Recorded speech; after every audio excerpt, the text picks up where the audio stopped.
안녕하세요, 여러분. 여러분은 하루 동안 얼마나 많은 것을 보고 또 얼마나 많은 것을 듣고 계신가요? 아침에 눈을 뜨자마자 스마트폰에서 쏟아지는 뉴스, 지인들이 보내주는 메시지, TV 속 끝없는 정보들. 우리는 늘 무언가를 보고 듣지만 정작 저녁이 되면 이런 생각이 들지 않으신가요? 도대체 오늘 하루 동안 내 마음에 남은 게 뭐지? 맹자는 바로 이 지점을 꿰뚫어 말했습니다. 이목지관불사 이폐어물, 눈과 귀는 생각하지 않기 때문에 사물에 얽매인다는 뜻이지요. 무언가를 많이 본다고 해서 지혜로워지는 것이 아니고 무언가를 많이 들었다고 해서 깨달음이 저절로 오는 것도 아니라는 겁니다. 그렇다면 우리는 어떻게 해야 눈과 귀에 끌려다니지 않고 삶을 주도할 수 있을까요? 오늘은 바로 그 해답을 맹자의 말씀 속에서 함께 찾아가 보겠습니다. 맹자의 말 이목지관불사 이폐어물은 아주 간단하면서도 깊은 뜻을 담고 있습니다. 눈과 귀, 곧 우리의 감각기관은 스스로 생각하지 못한다는 말이지요.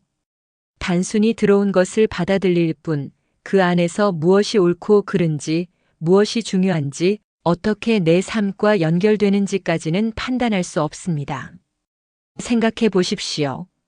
우리가 하루에도 수십, 수백 가지의 소리를 듣고 또 수많은 장면을 봅니다. 하지만 그중 기억에 오래 남고 삶을 바꾸는 것은 극히 일부입니다. 왜 그럴까요? 바로 사유라는 과정을 거치지 않기 때문입니다. 사유가 없으면 감각은 단순한 흘러가는 바람과 같아 스쳐 지나가고 마는 것입니다. 마치 카메라를 떠올려 보시면 이해가 쉽습니다. 카메라는 눈처럼 세상을 그대로 찍어냅니다. 하지만 그 사진을 해석하고 의미를 부여하는 건 사람이지요. 어떤 이에게는 그 사진이 단순한 풍경일 뿐이지만 어떤 이에게는 삶을 돌아보게 하는 계기가 되기도 합니다. 차이는 어디에서 생길까요? 바로 생각에서 생깁니다. 눈은 사진을 찍지만 마음은 이야기를 만들어냅니다. 맹자가 강조한 것도 이 점입니다. 눈과 귀는 정보를 쏟아내지만 그 정보를 정리하고 방향을 잡는 것은 마음의 몫입니다. 그래서 그는 감각을 무조건 따라가다 보면 결국 외부 사물에 휘둘리고 만다고 말했습니다. 쉽게 말해 텔레비전이나 인터넷을 아무 생각 없이 보다 보면 어느 순간 그 흐름에 휩쓸려 자기 생각은 사라지고 남이 짜놓은 틀 속에서 사고하게 되는 것과 같습니다. 이 지점에서 중요한 깨달음이 하나 있습니다. 우리는 흔히 많이 보고 많이 듣는 것이 곧 배움이라고 착각합니다. 그러나 맹자는 다르게 보았습니다. 많이 본다가 중요한 것이 아니라 보고 난 뒤 곱씹는다가 중요하다는 것입니다. 눈과 귀는 문을 열어주는 역할만 할 뿐, 그 안에서 보물을 찾는 일은 오직 우리의 마음과 사유에 달려 있습니다. 조선시대 학자들도 이 점을 잘 알았습니다. 그들은 글을 읽을 때 단순히 독서라 하지 않고 강독 혹은 강의라 했습니다. 글자를 소리내어 읽고 멈추어 뜻을 새기며 자신에게 적용하는 과정을 반드시 거쳤지요. 단순히 눈으로 글자를 따라가는 것을 경계한 겁니다. 그만큼 사유 없는 감각은 껍데기에 불과하다고 본 것입니다. 결국 맹자의 이 말은 단순한 철학적 지적이 아니라 오늘을 사는 우리에게도 여전히 유효한 가르침입니다. 정보가 홍수처럼 쏟아지는 세상일수록 나는 지금 단순히 보고만 있는가 아니면 생각하며 보고 있는가를 스스로 묻는 것이 지혜의 시작입니다. 맹자의 가르침을 더 깊이 이해하기 위해 공자와 그의 제자 중 한 사람인 안현의 이야기를 들어보겠습니다. 안현은 공자의 가장 총애받던 제자 중 한 명으로 자는 자원, 이름은 안회라 불렸습니다. 공자는 그를 가리켜 배우기를 좋아하는 자라며 늘 칭찬했습니다. 안현은 젊었을 때부터 가난했습니다. 집안 형편이 어려워 항상 거친 밥을 먹고 대나무로 만든 그릇을 사용하며 살았다고 전해집니다. 그러나 그는 결코 불평하지 않았습니다. 외적인 궁핍함보다 내적인 학문과 덕을 닦는 것을 더 중요하게 여겼지요. 특히 눈여겨볼 점은 그가 배우는 태도였습니다. 다른 제자들이 공자의 말을 듣고도 곧잘 잊어버리거나 겉으로만 흉내내는데 그쳤다면 안현은 달랐습니다. 그는 스승의 말씀을 들을 때마다 마음 깊이 새기고 집으로 돌아가면 묵묵히 사색하며 자신에게 적용하려 애썼습니다. 즉, 단순히 귀로 듣는데 그치지 않고 생각이라는 과정을 통해 삶 속에 녹여낸 것입니다. 공자는 이에 대해 이렇게 말했습니다. 나는 하루 종일 안현과 이야기를 나누어도 그는 내 말에 반대하지 않는다. 언뜻 보면 우둔해 보인다. 그러나 물러나 그가 사적으로 하는 일을 살펴보면 내 말을 깊이 깨닫고 있음을 알 수 있다. 안현은 결코 어리석은 자가 아니다. 이 말은 아주 중요한 의미를 담고 있습니다. 겉으로는 그냥 조용히 듣기만 하는 것 같지만 실제로는 마음속에서 수없이 곱씹고 내면화하고 있었다는 것입니다. 눈과 귀로 받아들이는 것에서 멈춘 것이 아니라 그것을 사유의 힘으로 승화시킨 것이지요. 이와 같은 태도 덕분에 안현은 젊은 나이에도 불구하고 공자의 가장 사랑받는 제자가 되었습니다. 심지어 공자는 안회는 정말로 배우기를 좋아하는 자다. 그는 잘못을 알면 반드시 고친다. 참으로 배움의 본보기다. 라며 감탄했습니다. 하지만 안타깝게도 안현은 29살이라는 젊은 나이에 세상을 떠났습니다. 공자는 그의 죽음을 몹시 슬퍼하며 천이 나를 버렸다. 천이 나를 버렸다. 라고 통곡했습니다. 그것은 단순히 아끼던 제자를 잃어서가 아니라 생각하는 힘을 올곧게 실천하던 진정한 학인을 잃은 아쉬움 때문이었습니다. 이 이야기를 곱씹어 보면 맹자의 말씀이 떠오릅니다. 눈과 귀는 생각하지 못한다. 그러나 안현은 눈과 귀로만 듣는 데서 그치지 않고 그 모든 것을 자신의 삶 속에서 곱씹고 사유했습니다. 그래서 그가 비록 젊은 나이에 세상을 떠났지만 후세 사람들은 여전히 그의 학문적 깊이와 덕을 높이 평가하고 있습니다. 우리 역시 여기서 배워야 할 점이 있습니다. 단순히 보고 듣는데 머무르는 삶은 피상적입니다. 하지만 안현처럼 들은 것을 사유하고 삶에 녹여내면 짧은 생애라 할지라도 깊이 있는 울림을 남길 수 있습니다. 여러분, 요즘 우리의 하루를 떠올려 보겠습니다. 아침에 눈을 뜨자마자 무엇을 제일 먼저 하시나요? 많은 분들이 습관처럼 스마트폰을 집어듭니다. 알람을 끄자마자 뉴스 알림이 뜨고 카톡 메시지가 와 있고 주식 시세와 날씨까지 한꺼번에 쏟아져 들어옵니다. 아직 잠이 덜 깬 상태인데도 이미 머릿속은 수십 가지 정보로 가득 차버리지요. 출근길이나 이동 시간에도 스마트폰을 놓지 않습니다. 지하철이나 버스를 타보면 사람들 대부분이 작은 화면을 응시하고 있지요. 어떤 이는 정치 뉴스를 보고 또 어떤 이는 유튜브로 최신 드라마 요약을 보고 다른 이는 경제 채널에서 주식 전망을 듣습니다. 마치 눈과 귀가 잠시도 쉴 틈이 없을 정도입니다. 퇴직 후 여유를 가지신 분들도 다르지 않습니다. 예전에는 신문을 한 장 한 장 넘기며 차분히 세상을 접했다면 이제는 짧은 영상과 자극적인 기사 제목이 먼저 눈에 들어옵니다. 10분만 훑어도 수십 개의 정보가 쏟아져 들어오지요. 그런데 그렇게 많은 걸 본 것 같은데도 정작 저녁이 되면 기억에 남는 것은 거의 없습니다. 오히려 머릿속이 복잡해지고 피곤할 뿐입니다. 저 역시 그런 경험이 있습니다. 아침부터 스마트폰으로 뉴스를 보고 점심에는 유튜브로 건강 강의를 듣고 저녁에는 지인들이 공유한 동영상을 몇 개 더 본 적이 있습니다. 하루를 마무리하며 스스로에게 물었지요. 오늘 내가 본 것 중에서 내 삶에 진짜 도움이 된 건 무엇일까? 그런데 가만히 생각해 보니 기억나는 건 한두 가지 짧은 장면뿐이었고 그것조차도 깊이 새기지 못한 채 사라지고 있었습니다. 이것이 바로 맹자가 말한 이목지관불사 이폐어물의 현실적인 모습입니다. 눈과 귀는 끊임없이 정보를 받아들이지만 생각하지 않으면 곧바로 사물에 얽매이고 결국 자기 삶에는 남는 게 없는 것이지요. 정보가 많을수록 더 현명해질 것 같지만 사실은 그 반대가 되기도 합니다. 더 큰 문제는 이런 정보 과잉이 우리의 판단까지 흐린다는 점입니다. 누군가의 말이나 영상에서 본 단편적인 지식이 마치 진리인 것처럼 느껴져서 그대로 믿어버리기 쉽습니다.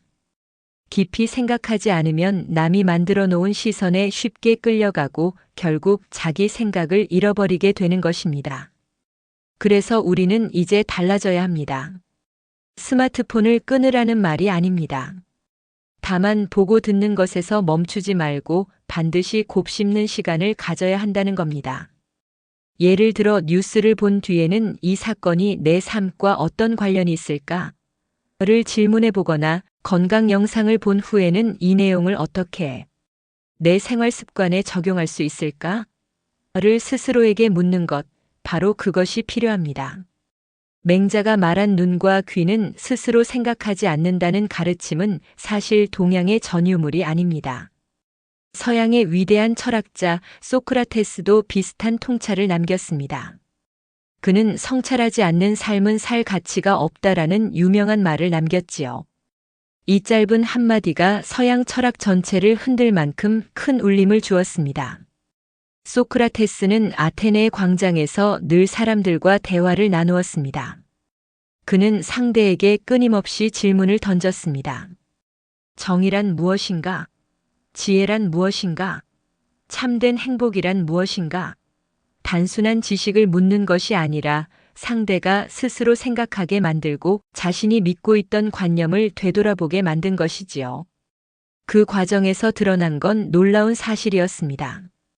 사람들은 많은 것을 본다고 생각했고 또 들었다고 여겼지만 정작 자기 삶을 성찰해보면 본질적인 질문에는 대답하지 못했습니다.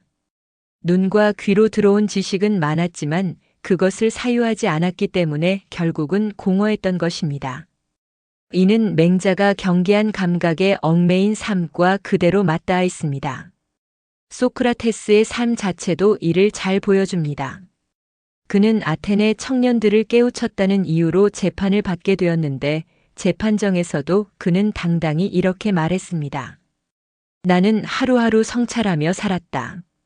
만일 나에게 성찰 없는 삶을 살라고 한다면 차라리 죽음을 택하겠다.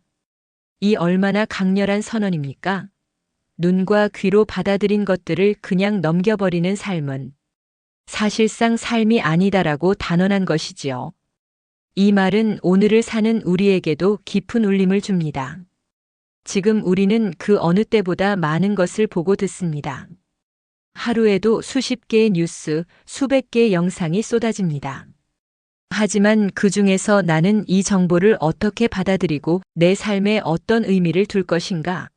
라는 성찰을 하지 않는다면 결국 그 모든 것은 바람처럼 흩어지고 맙니다. 맹자의 말과 소크라테스의 말은 서로 다른 문화권에서 나온 것 같지만 결국 하나의 지점을 향하고 있습니다. 생각하지 않는 감각은 공허하다. 성찰 없는 삶은 살 가치가 없다. 동양과 서양이 이렇게 만나니 그 말의 무게가 더욱 크게 다가오지 않습니까? 맹자의 가르침을 이해하기 쉽게 풀어내기 위해 우리 주변에서 흔히 볼 수 있는 두 사람의 이야기를 들려드리겠습니다. 박희철 씨는 올해 60을 맞은 퇴직자입니다. 아침에 눈을 뜨자마자 스마트폰을 켜고 주요 포털 사이트의 뉴스를 훑습니다. 정치는 어떻게 돌아가나, 경제는 또 어떤 위기가 닥쳤나, 유명 연예인의 사건 사고는 무엇인가. 밥상을 받쳐놓은 채 계속 스크롤을 내립니다. 점심 무렵에는 유튜브를 켜서 건강 채널을 보고 저녁에는 드라마와 예능으로 하루를 마무리합니다. 겉으로 보면 그는 하루 종일 많은 것을 접하고 배움에도 열심인 것처럼 보입니다. 하지만 실제로 대화를 나눠보면 대부분의 내용은 금세 잊어버리거나 단편적인 기억으로만 남아 있습니다. 그런 얘기를 어디서 본 것 같은데라며 정확한 근거를 떠올리지 못하거나 그때 들은 정보를 자신의 삶에 적용하지 못하는 경우가 많습니다. 결국 많은 시간을 눈과 귀로 채웠지만 마음으로 곱씹지 않았기에 피상적인 흔적만 남는 셈입니다. 반면 같은 나이의 정순택 씨는 조금 다릅니다. 그 역시 뉴스를 보고 유튜브 영상을 보지만 그 다음 과정이 있습니다. 그는 영상을 본 뒤 간단히 메모장을 꺼내 한두 줄이라도 기록합니다. 오늘 건강 채널에서 들은 내용 중 꼭 기억할 것은 소금 섭취 줄이기다. 내 식단에서 국을 줄여야겠다. 또 어떤 날은 책을 읽고 난 뒤 이렇게 스스로에게 묻습니다. 이 구절이 내 삶에 어떤 의미를 줄 수 있을까? 나와 가족의 관계 속에서 어떻게 적용할 수 있을까? 이렇게 정리하는 습관 덕분에 시간이 흐를수록 그의 대화는 깊어집니다. 모임에서 이야기를 나눌 때도 단순히 그런 얘기를 들었다가 아니라 나는 이렇게 해봤더니 이런 변화가 있었다라며 구체적으로 말할 수 있습니다. 주변 사람들도 그의 이야기에 귀 기울이고 신뢰를 보내지요. 이처럼 두 사람은 똑같이 눈과 귀를 사용해 하루를 보냈지만 결과는 전혀 달랐습니다. 박희철 씨는 감각에만 의존하다 보니 외부 정보에 끌려다니고 삶은 점점 피상적으로 흘러갑니다. 반면 정순택 씨는 사유라는 과정을 거쳐 정보를 자신의 삶 속으로 끌어들였기에 매일 조금씩 성장하며 내면의 힘을 키워갑니다. 맹자의 말씀을 다시 떠올려 보겠습니다. 이목지관불사 이폐어물.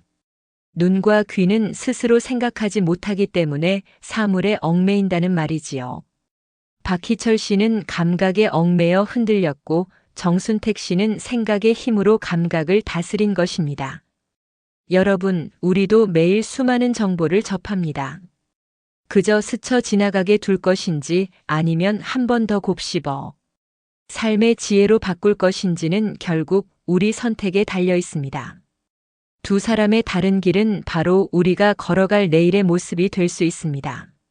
맹자가 이목지관불사 이폐어물이라고 말한 진짜 의도는 어디에 있을까요? 그 핵심은 바로 마음의 역할을 일깨우는 데 있습니다. 맹자는 사람의 감각기관을 단순한 통로로 보았습니다. 눈은 빛과 색을 받아들이고 귀는 소리와 음을 담아냅니다. 그러나 그것을 해석하고 옳고 그름을 분별하며 나아가 삶의 방향을 정하는 역할은 오직 마음에 달려 있다는 것이지요. 쉽게 말하면 눈과 귀가 아무리 많은 정보를 들여와도 그것을 꿰어 맞추어 보석으로 만드는 건 마음이라는 뜻입니다. 이 비유를 한번 들어보겠습니다. 눈과 귀는 흙과 돌을 담아오는 삽과 바구니와 같습니다. 삽이 흙을 퍼오고 바구니가 돌멩이를 담아 올립니다. 하지만 그것이 그냥 쌓여 있다면 아무 쓸모가 없습니다. 흙을 반죽해 벽돌을 만들고 돌을 다듬어 집을 지어내는 것은 바로 마음의 일입니다. 감각은 자료를 모을 뿐이고 마음은 그것을 삶의 건축물로 완성하는 장인과 같습니다. 맹자는 그래서 마음을 단순한 감정의 자리가 아니라 생각하고 분별하는 주체로 보았습니다. 그는 마음을 사단의 근원이라고 표현하기도 했습니다. 측은지심, 수호지심, 사양지심, 시비지심 같은 도덕적 감각은 모두 마음에서 비롯된다고 했지요. 다시 말해 감각기관이 외부를 담아낸다면 마음은 그것을 통해 인간다운 길을 만들어내는 힘입니다. 오늘날 우리의 삶을 돌아보면 이 가르침은 더욱 절실합니다. 하루에도 수백 개의 알림과 수많은 정보가 눈과 귀를 통해 들어옵니다. 그런데 마음이 그것을 제대로 걸러내지 못하면 어떻게 될까요?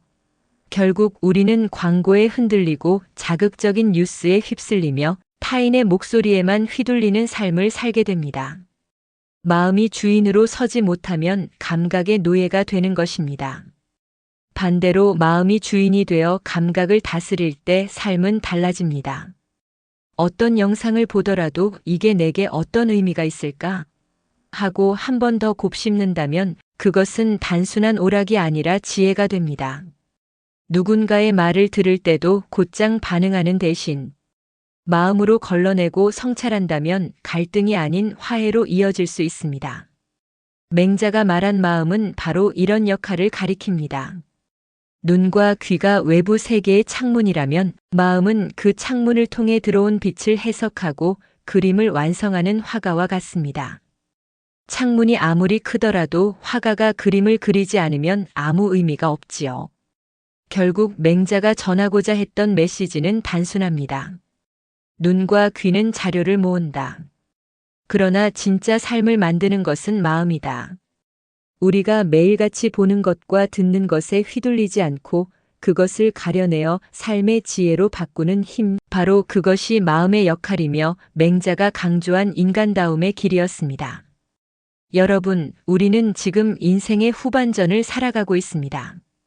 젊을 때는 앞만 보고 달려오느라 눈과 귀로 들어온 정보와 자극에 크게 신경 쓸 틈이 없었습니다. 직장에서 실적을 내야 했고, 가정에서는 자녀를 키우고 부모를 모셔야 했지요. 그 시절에는 생각보다는 행동이 앞설 수밖에 없었습니다. 하지만 이제 우리는 조금 다른 자리에 서 있습니다. 퇴직을 경험하거나 자녀들이 독립하고 부모님을 떠나보내며 삶의 무게 중심이 바뀌는 시기이지요. 이런 시기일수록 눈과 귀에 들어오는 자극에 무심코 끌려가기 쉽습니다. 특히 요즘은 스마트폰만 켜도 이런 음식이 암에 좋다, 이 운동은 꼭 해야 한다는 건강 정보부터 투자하지 않으면 뒤처진다는 경제 정보까지 끝없이 쏟아져 들어옵니다. 그런데 이 모든 걸 무분별하게 받아들이면 결국 마음만 불안해지고 삶은 더 혼란스러워질 뿐입니다. 맹자가 강조한 대로 눈과 귀가 받아들인 것을 곧바로 믿지 말고 마음으로 걸러내야 합니다. 이 정보가 내게 진짜 필요한 것일까? 지금 내 삶에 어떻게 적용할 수 있을까? 라는 질문을 던져보는 습관이 필요합니다. 예를 들어보겠습니다. 한 지인이 하루에 10,000보를 걸어야 건강하다는 이야기를 했다고 해봅시다. 그냥 귀로 들은 대로 따라 하다 보면 무릎이 약한 분에게는 오히려 해가 될 수 있습니다. 하지만 마음으로 한 번 더 생각한다면 내 몸 상태를 고려할 때는 10,000보보다 꾸준히 5,000보를 걷는 게 더 적절하겠다는 결론에 이를 수 있습니다. 이런 과정이 바로 맹자가 말한 마음의 역할이자 5060대에 반드시 필요한 지혜입니다. 또 다른 예를 들어볼까요? 은퇴 후 경제적 불안감 때문에 각종 투자 강의를 찾아다니는 분들이 많습니다. 여기저기서 이 주식은 대박난다, 이 코인에 투자해야 한다는 말이 쏟아지지요. 눈과 귀로만 받아들이면 금세 혹하고 휘둘리기 쉽습니다. 하지만 마음으로 곱씹는다면 내가 감당할 수 있는 위험은 어디까지일까? 이 정보가 과연 믿을 만한 것일까? 를 스스로 따져보게 됩니다. 바로 이런 성찰이 삶을 지켜주는 방패가 됩니다. 맹자의 말은 결국 우리에게 이렇게 속삭입니다. 눈과 귀가 열어놓은 세상은 넓다. 그러나 그 넓은 세상 속에서 나의 길을 찾는 것은 오직 마음의 몫이다. 여러분, 지금 이 순간에도 수많은 정보와 자극이 우리를 스쳐 지나가고 있습니다. 그중 무엇을 선택하고 어떻게 살아갈지는 우리 마음에 달려 있습니다. 마음을 단단히 세우고 삶을 성찰하는 습관을 가져간다면 앞으로의 인생은 더욱 깊고 풍요롭게 빛날 것입니다. 조선의 대학자 퇴계 이황은 글을 읽을 때 항상 온전히 몰입하는 태도를 가졌습니다. 눈으로 글자를 따라가기만 하면 머릿속이 금세 흩어진다는 걸 알았기 때문이지요. 그래서 그는 한 문장을 읽고 반드시 멈추어 생각했습니다. 이 뜻이 무엇일까? 내 삶에 어떻게 닿을까? 이 단순한 습관 덕분에 그는 평생 배움의 길을 멈추지 않았고 후대에 큰 가르침을 남길 수 있었습니다. 그 역시 눈과 귀는 생각하지 않는다는 사실을 꿰뚫고 있었던 것입니다. 여러분, 오늘 맹자의 말씀을 다시 떠올려 보겠습니다. 이목지관불사 이폐어물. 눈과 귀는 생각하지 않으니 사물에 얽매인다. 이 말은 우리에게 이렇게 속삭이는 듯합니다. 그저 보고 듣는 데서 멈추지 말라. 생각하고 성찰할 때 비로소 지혜가 된다. 여러분, 오늘 하루도 수많은 정보와 자극이 우리를 스쳐 지나가겠지요. 그 가운데 단 한 가지라도 곱씹고 마음으로 받아들이는 시간을 가져보면 어떨까요? 그때 우리는 맹자가 말한 진짜 지혜의 길에 한 걸음 더 다가서게 될 것입니다. 이제 맹자의 이야기를 마치겠습니다. 끝까지 시청해 주셔서 감사합니다.